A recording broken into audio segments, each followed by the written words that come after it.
Selamat datang dan bertemu kembali untuk perkuliahan kewirausahaan. Hari ini kita sudah memasuki pertemuan ke-15, merupakan pertemuan terakhir dari perkuliahan ini. Topik atau tema yang akan kita bahas adalah menyusun bisnis plan atau menyusun perencanaan bisnis. Menyusun perencanaan bisnis merupakan akhir dari sebuah, kegiatan kalau seseorang atau kita akan memulai sebuah bisnis. Ini sangat penting. Bisnis plan itu menjadi acuan bagi seseorang atau bagi kita yang akan memulai satu bisnis yang baik dan sehat. Baik, sebelum kita berbicara lebih detail, saya akan menyampaikan dulu tujuan akhir dari pembelajaran ini adalah yaitu diharapkan kepada seluruh peserta perkuliahan mampu membuat atau menyusun sebuah perencanaan bisnis dalam membuat sebuah usaha. Ya, jadi sekali lagi, perencanaan bisnis itu adalah penting sekali bagi kita yang akan memulai sebuah bisnis. Baik. Ada beberapa pertimbangan dalam pembuatan perencanaan bisnis, jadi kita harus memperhatikan beberapa hal yang harus menjadi acuan atau menjadi pertimbangan kalau kita akan memulai atau menyusun sebuah perencanaan bisnis atau bisnis plan. Yang pertama, kita harus tahu dulu resiko bisnisnya seperti apa. Apakah berisiko besar atau berisikonya kecil? Risiko ini bermacam-macam ya, bisa dari risiko material atau risiko peralatan atau risiko dari SDM dan sebagainya, banyak sekali. Risiko itu sekali lagi kompleks, jadi kita harus mengetahui karena setiap bisnis akan memiliki risiko yang berbeda.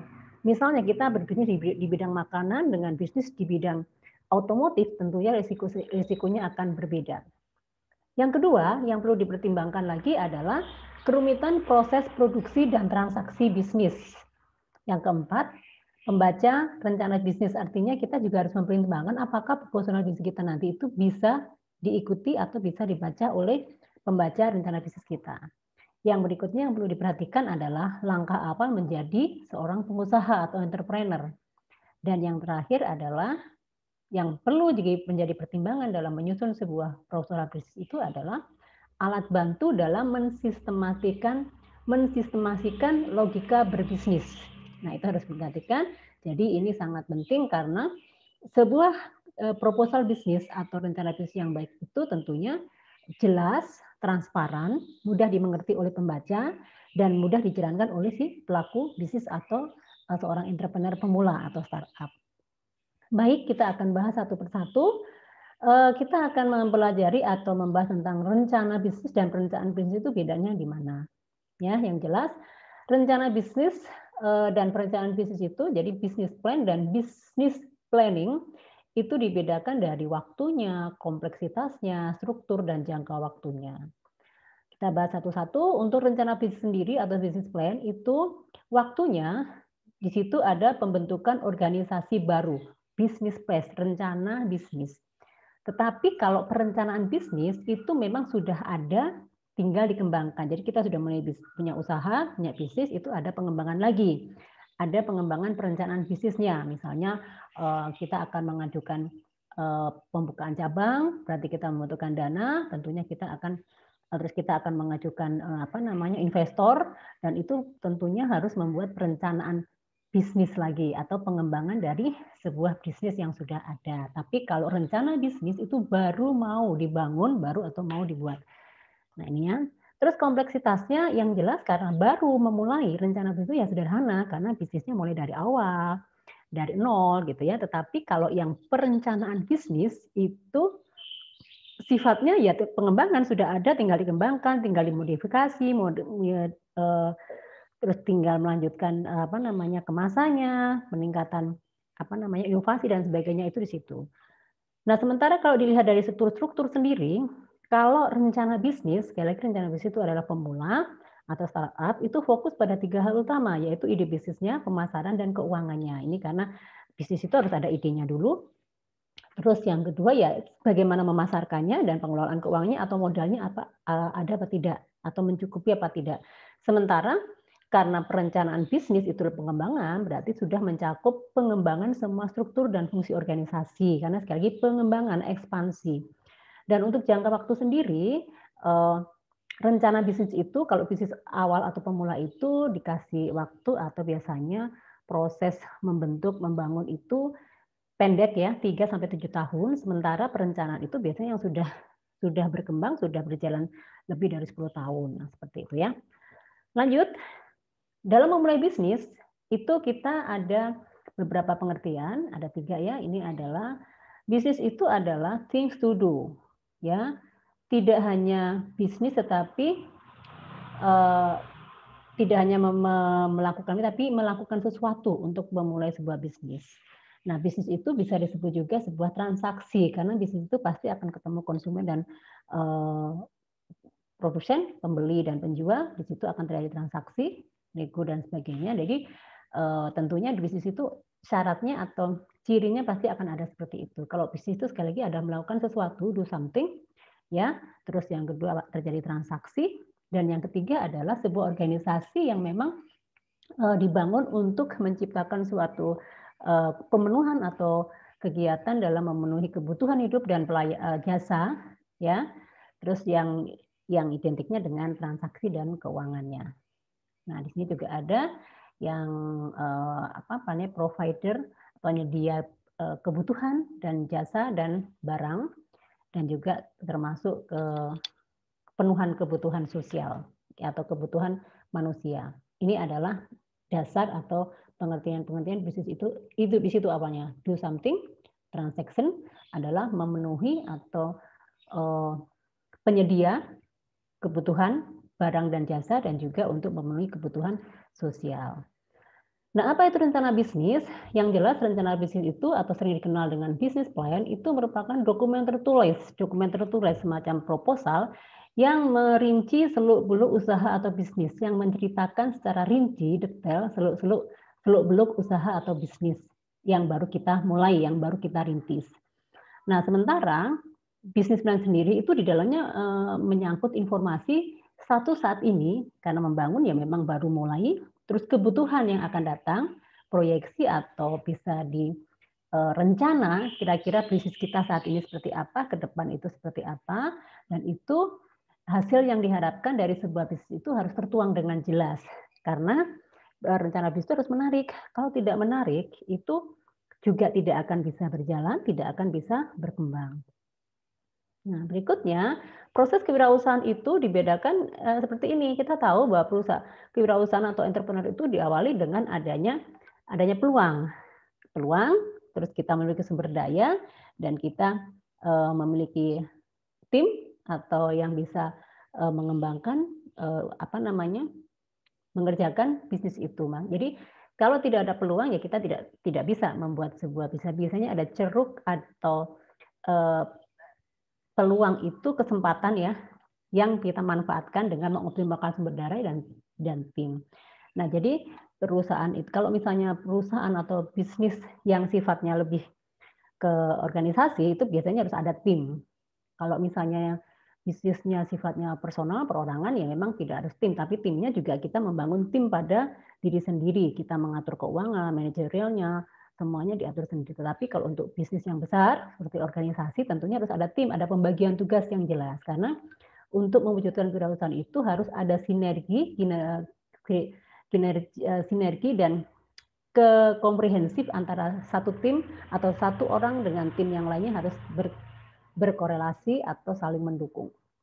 Nah, jadi sini kenyamanannya atau sustainable-nya adalah lingkungan, komunitas, dan masyarakat. Di sini sekali lagi bisnis itu, kewirausahaan itu tentunya harus memperhatikan lingkungan, komunitas, dan masyarakat itu sendiri.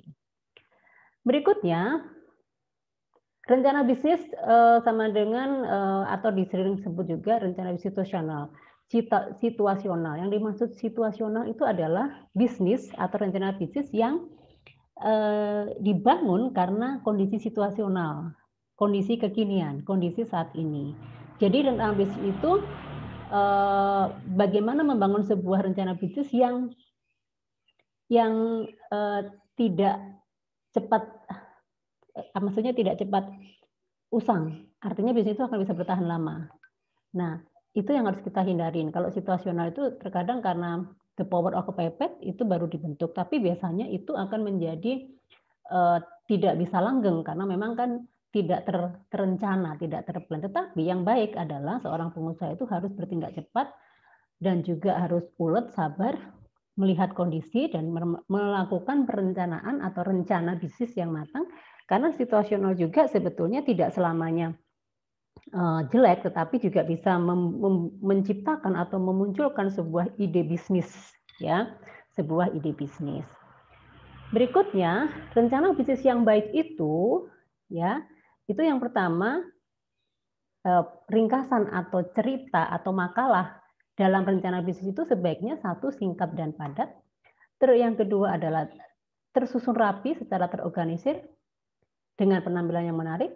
Ya, kenapa sih bisnis ini, rencana bisnis harus disusun dengan baik? Karena rencana bisnis itu biasanya akan diajukan ke beberapa pihak, bisa pihak investor, pihak pemberi modal, atau pihak konsumen yang akan menjadi klien kita, itu harus tertata sehingga kalau dibaca oleh orang lain, jadi konsumen kalau misalnya kita punya bisnis IO, ya, atau kita ada punya bisnis tender atau desain dan sebagainya, itu biasanya kan kita harus mengajukan proposal bisnis. Nah, bisnis itu, proposal itu harus dibuat semenarik mungkin agar konsumen atau customer atau yang menjadi klien kita atau pihak-pihak ketiga yang berhubungan atau terkait dengan usaha kita, bisnis kita, itu bisa membaca dengan sistematik, menarik, dan itu membuat antusias konsumen atau pihak lain itu mendukung bisnis kita atau membantu atau akan bekerja sama dengan usaha kita. Ya, rencana yang menjanjikan harus jelas ya, bukan PHP. Nah, sekarang banyak sekali bisnis-bisnis yang PHP, yang bisnis bodong itu tidak tepat. Tapi kalau bisnis yang benar ya bisnisnya sesuai real, ada kenyataannya, ada data dukungan. Hindari melebih-lebihkan proyeksi, ya, atau rencana yang terlalu muluk juga tidak bagus. Jadi hindari hal-hal yang terlalu berlebihan. Terus yang kemudian ceritakan risiko bisnis yang terjadi, yang signifikan ya, yang real ya. Jadi jangan diberikan janji saja, tetapi juga kita harus menyampaikan risiko-risiko yang terjadi. Terus kita memiliki kekuatan tim, jadi bisnis yang baik itu memang harus didukung tim ya, supaya tahu, oh ini memang dikerjakan oleh orang-orang profesional, oh dikerjakan oleh orang-orang sesuai dengan bidangnya. Nah, yang berikutnya fokus, target pasarnya jelas, bisnisnya realistis dan spesifik. Fokus, jadi tidak terlalu melebar, jadi spesifik itu lebih customize sesuai dengan kebutuhan yang diinginkan oleh masyarakat. Berikutnya, hal mendasar yang harus diawali dalam membuat suatu bisnis adalah yang pertama mengawali dari ide bisnis. Sekali lagi, rencana bisnis itu harus muncul dari sebuah ide bisnis. Ide bisnis sebagai jawaban. Yang ketiga, pada saat kita membuat sebuah rencana bisnis, jadi Anda merasa memang tepat bahwa memang Anda itu memang memiliki bisnis yang memang tepat untuk melakukan atau menyusun sebuah rencana bisnis, dan itu akan bisa tumbuh dan bisa berkembang. Terus kita tahu dari hal-hal yang perlu diperhatikan, bisnis itu ya tentunya harus menghasilkan profit, harus bisa menghasilkan keuntungan. Nah, kita juga tahu siapa pembeli produk kita, siapa konsumen yang akan menjadi klien dari bisnis kita. Terus yang kedua, modal itu penting. Yang keenam, modal maksud saya. Yang keenam itu modal itu harus penting. Modal itu sekali bukan materi yang harus banyak, tapi modal SDM, modal alat, modal kesiapan mental dan sebagainya itu bisa sebagai modal untuk memulai sebuah bisnis. Berikutnya, nah bagian utama rencana bisnis ada 3, ada konsep bisnis, market atau pasar, rencana keuangan. Konsep bisnisnya kita tahu kita bisnisnya di bidang apa, industri, struktur bisnisnya, penawaran produknya, jasa, atau cara mensukseskan bisnisnya. Yang pasar sendiri, untuk pasar dan marketnya, kita tahu pasar itu berarti lebih ke target sasarannya siapa. Ya, sekali konsep bisnisnya kita itu bergerak di bidang apa? Bidang industri kah? Terus bidang struktur bisnis yang bagaimana? Apakah produk, barang, dan jasa, atau yang bagaimana bisnis yang kita bangun itu. Yang berikutnya sekali lagi, pasar itu kita harus tahu pesaingnya siapa, konsumennya siapa, target yang pasti memiliki potensial sebagai konsumen bisnis kita itu siapa, harus jelas. Yang ketiga, rencana keuangan yang pernah disinggung di pertemuan sebelumnya bahwa ini sangat penting karena bisnis itu kan ujungnya profit. Kita harus bisa mengelola keuangannya, jangan sampai bisnis itu benar-benar hanya berjalan tapi tidak jelas laporan keuangannya, hartanya, break-even point-nya atau BEP-nya dan sebagainya, sehingga tidak tahu bisnis ini merugi atau tidak, bisnis ini BEP apa tidak, bisnis ini sehat apa tidak tahu. Nah, itu yang harus diperhatikan memang 3 hal ini.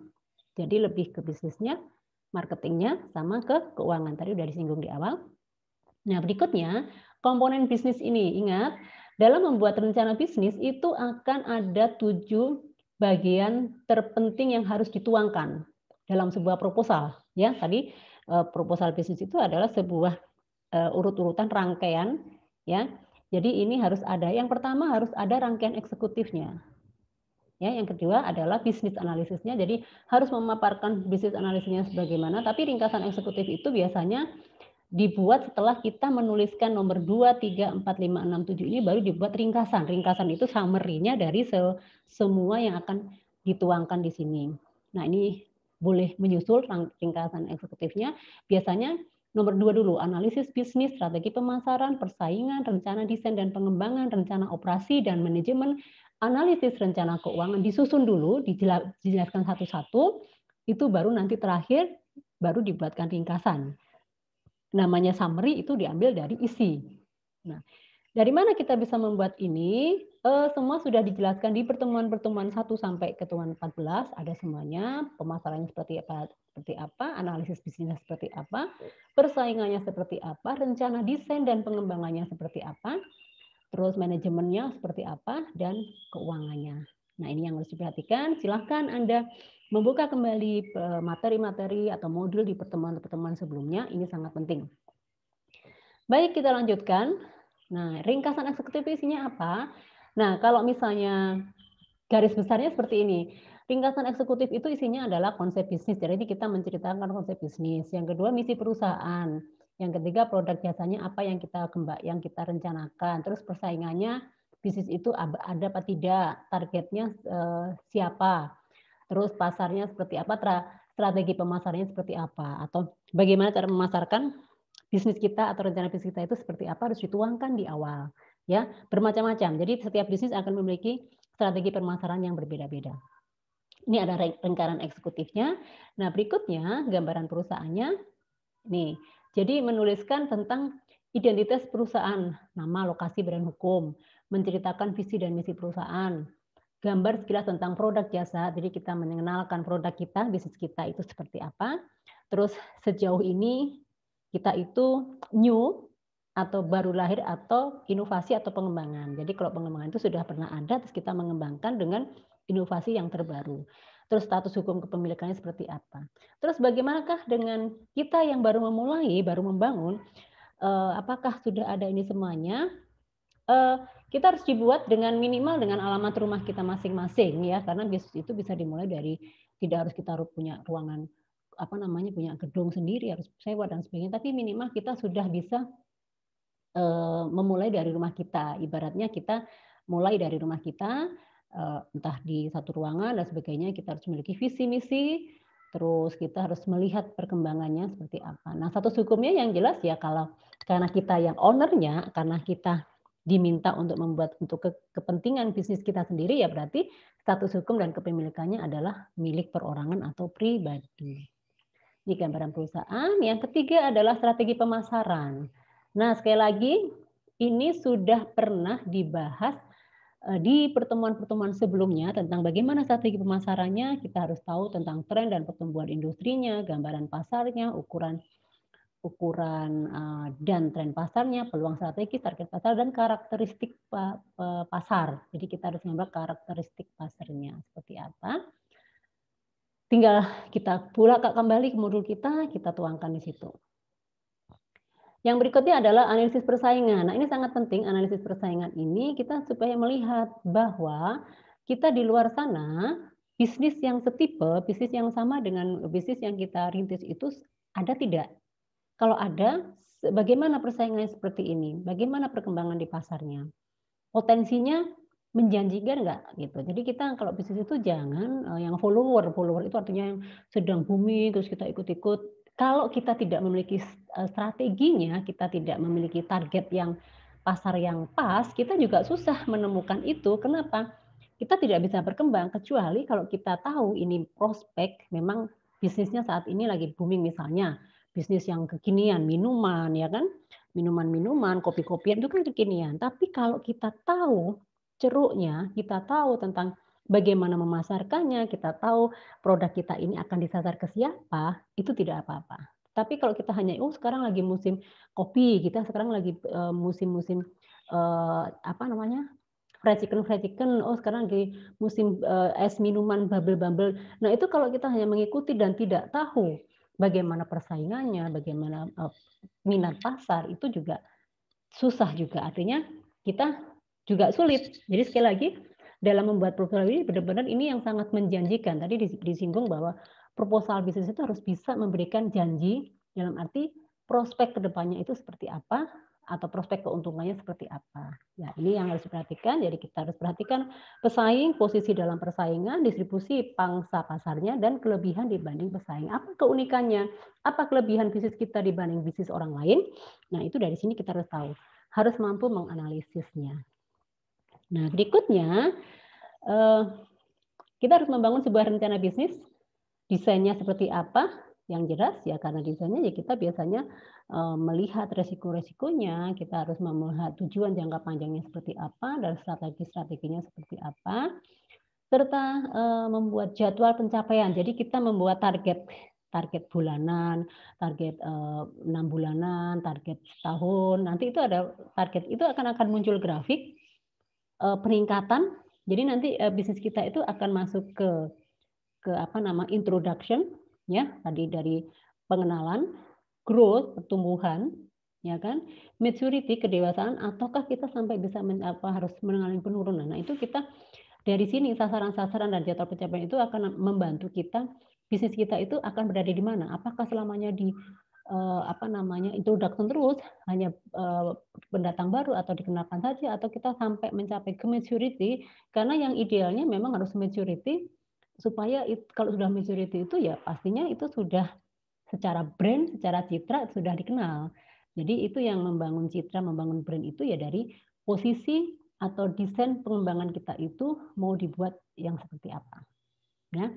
Kemudian kita juga membicarakan atau menjelaskan tentang evaluasi risiko, dan terakhir adalah exit plan. Exit plan itu artinya perencanaan ke pengembangannya seperti apa.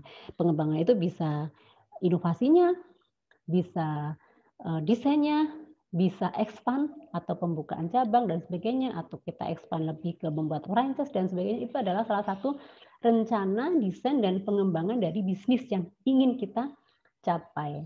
Berikutnya adalah rencana operasi. Nah, sekarang rencana operasi ya sekali lagi ini menyangkut aktivitas operasional bisnis kita. Apa namanya, alur atau siklus aktivitas operasionalnya setiap harinya. Tentunya ya ini tidak jauh dari fasilitas yang kita sediakan, peralatan, sarana prasarannya, proses produksi itu sendiri seperti apa, pengendalian apa namanya, persediaannya seperti apa, pasokan-pasoknya seperti apa, terus R&D, research and development, pengembangan produknya, terus keuangannya dan manajemennya atau timnya seperti apa, dan kalau perlu memang kalau bisnisnya memang besar biasanya memang akan perlu seorang konsultan ya dan sebagainya. Yang keenam ini, yang berikutnya yang ketujuh. Nah, ini yang tadi disampaikan ada 3 hal penting ya. Ide bisnisnya, market atau targetnya, dan terakhir adalah analisis rencana keuangan. Nah, ini yang sudah kita bahas bersama-sama. Kita harus melihat arus proyeksi pendapatannya, sumber modalnya, penggunaannya, proporsi aliran kasnya, asumsi yang digunakan, neraca. Nah, ini semuanya sudah kita pelajari dan mudah-mudahan ini bisa diterapkan dan bisa dimasukkan, dituangkan ke dalam proposal bisnis tersebut. Dan yang perlu diperhatikan dalam membuat sebuah rencana bisnis atau proposal rencana bisnis itu, jangan lupa kalau memang sudah berjalan, itu sudah memulai benar-benar sudah ada legal hukumnya, ya kita sertakan kontrak kerja, kontrak dengan apa namanya, lampiran-lampiran itu ya. Tapi kalau misalnya pemula memang belum ada kontrak-kontrak itu, rekomendasi, terus foto-foto juga penting. Foto-foto misalnya foto ruangan, foto produk yang akan kita terangkan atau yang kita akan kembangkan atau bisnis itu harus ada produknya karena itu yang menarik ya. terus rincian laporan rincian keuangannya, misalnya modalnya berapa, terus untuk biaya-biaya operasional seperti apa, dan itu dibuat sebuah rincian keuangan yang detail. Ini lampirannya yang nanti akan bisa dibaca oleh pihak-pihak yang akan terlibat atau yang berkepentingan dengan rencana bisnis kita. Nah, berikutnya, rencana bisnis yang baik itu yang jelas, sekali lagi, disinggung di awal sudah bahwa harus rapi, harus menarik, mudah dimengerti atau mudah dibaca oleh pengguna atau pihak ketiga. Terus harus halaman judulnya, covernya harus jelas, jadi harus menunjukkan ya, covernya harus menarik juga. Terus dibuatnya biasanya 10 sampai 20 halaman, 10 sampai 20 halaman. Jadi tadi misalnya kita ada 7 bab, tadi kan itu bisa dibuat satu lembar bisa, nanti kan depannya untuk lampiran-lampirannya, lembar pengesahan dan sebagainya. Tuh, nah jangan lupa biasanya disertakan daftar isi, ada halaman muka dan judul, daftar isi, baru masuk ke urutan-urutan ini. Ya, baik. Jika tidak ada pertanyaan, mungkin untuk berikutnya atau untuk persiapan ujian, jadi Anda diminta untuk membuat, sekali lagi Anda diminta membuat rencana bisnis secara garis besar dengan mengacu 7 komponen tadi yang sudah dijelaskan. Nah, Anda diminta untuk membuat sebuah video, ya, nanti akan dikirimkan pada saat ujian UAS, ya, proposal itu harus dikirimkan dalam bentuk PDF dan sebagainya, sudah tertuang dalam tugas ini. Mohon menjadi perhatiannya, kita akan bersama-sama menyusun sebuah proposal bisnis yang baik, dan mohon bisa kembali membuka modul-modul yang sebelumnya. Baik, demikianlah pertemuan kita hari ini. Mudah-mudahan materi hari ini sekali lagi mereview kembali bagi teman-teman atau bagi seluruh peserta perkuliahan untuk bisa siap menyusun rencana bisnis. Sekali lagi, ide bisnis yang sudah Anda miliki tolong dikembangkan, dituangkan dalam bentuk sebuah proposal rencana bisnis. Semoga materi ini bisa bermanfaat bagi kita semua. Semoga Anda bisa berkembang, bertumbuh, dan menjadi nyata, dan bisa diwujudkan untuk menjadi bisnis yang nantinya bisa berkembang di suatu saat nanti. Terima kasih atas perhatiannya. Kita bertemu di lain waktu dengan materi dan pembahasan yang berbeda.